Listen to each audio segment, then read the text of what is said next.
What's up, guys? It's Chris here from C10CJ. Let's do a little vlog update on what went on at the Goodguys Colorado Nationals. Let's go.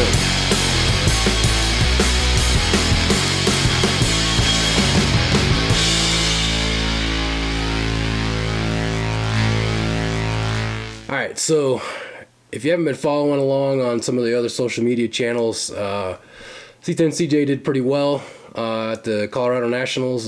Truck ran great. I got the rear end, so it was biting pretty good. Still working on the driver aspects of it, of course. But so anyway, I wound up placing second in the truck class, and then that qualified me for the shootout. And the track conditions were deteriorating, and one thing led to another, and I placed second in the shootout. And so what that did was the guy who placed first, obviously he gets an invite to the Duel in the Desert, but he has raced many events, and he's actually won a shootout, at least one of them, one time before. So he's already qualified for the Duel in the Desert. So that invite, that rolled down to me, so I accepted it. So what that means is that I gotta up my game a little bit on the truck. So let's head out into the garage and let's take a look at what I've got planned going on for C10CJ. Yeah, let's go.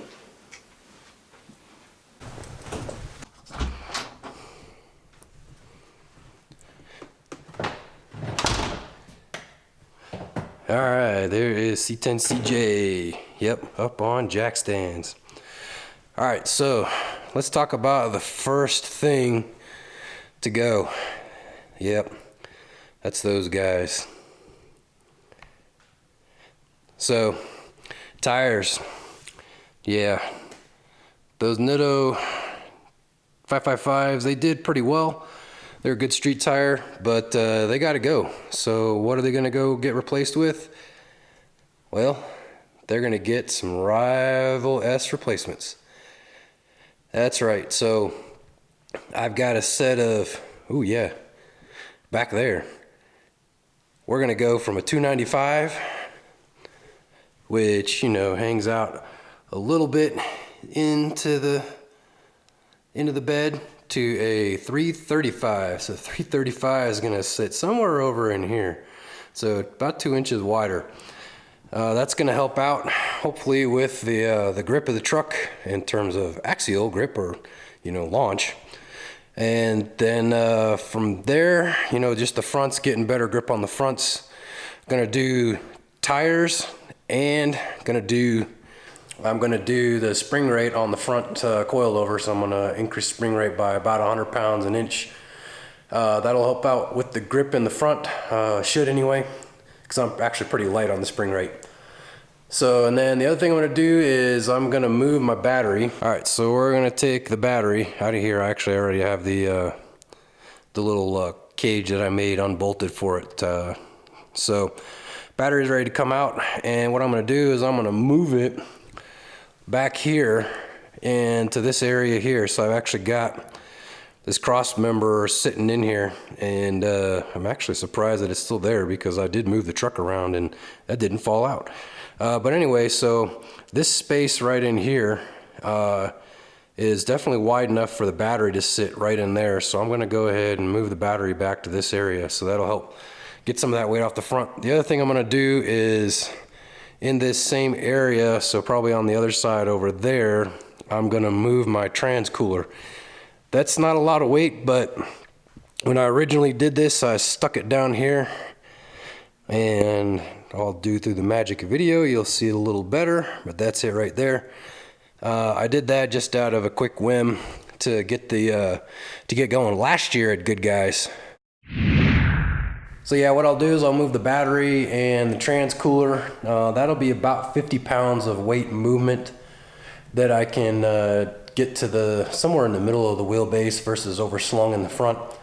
So that'll take about 20, call it 27-ish pounds off the front axle, and put about 25 pounds on the rear axle. So yeah, it's not a big number, but it's a move. I got to do about 300 pounds worth of movement. So 25 is marching my way into 300. So anyway, one of the other things I'm looking at is, Yeah, I love my steel hood, but he's heavy. So I don't think I'm gonna do this for Scottsdale because I'm running short on time and I really don't want to spend the money right now on a hood, but a fiberglass hood is definitely one thing that I'm gonna look at for future, just because I probably can save another 50 pounds with just the hood. Other reason I don't want to do for Scottsdale is, yeah, you know, she's painted. It'd be kind of tough to get a hood in, get a fiberglass hood in, get it trimmed up and get it painted, and I got this stripe on there. Yeah, so that might be kind of tough to get all that done in a month. It's not impossible if you have the resources, but for me, got a day job, and yeah, I'm also gonna head to SEMA, so that takes out more time. So yeah, I've got a lot of stuff to get done. I will mention that I forgot to mention earlier when we were talking about tires. I do have another set of tacks coming. So those guys in the back, yeah, those guys there in the back, that's a 10-inch rim, and that will not bolt a 335. So they gotta come off. So they're either gonna be a street tire, or I don't know, maybe I'll sell them. Some of you guys expressed some interest in them, so we'll see. Anyway, all right, guys. I don't want to spend too much time on the vlog update, but that's what's going on. So I got to start getting this thing torn down. All right, guys. Thanks for watching. If you liked that video, hit that like button down there. Subscribe if you aren't, and I will see you guys in the next video. Shoot. And maybe that'll be next week. Maybe I'll kind of do some interim updates on progress or something. Anyway, this time I'm out. Shoot.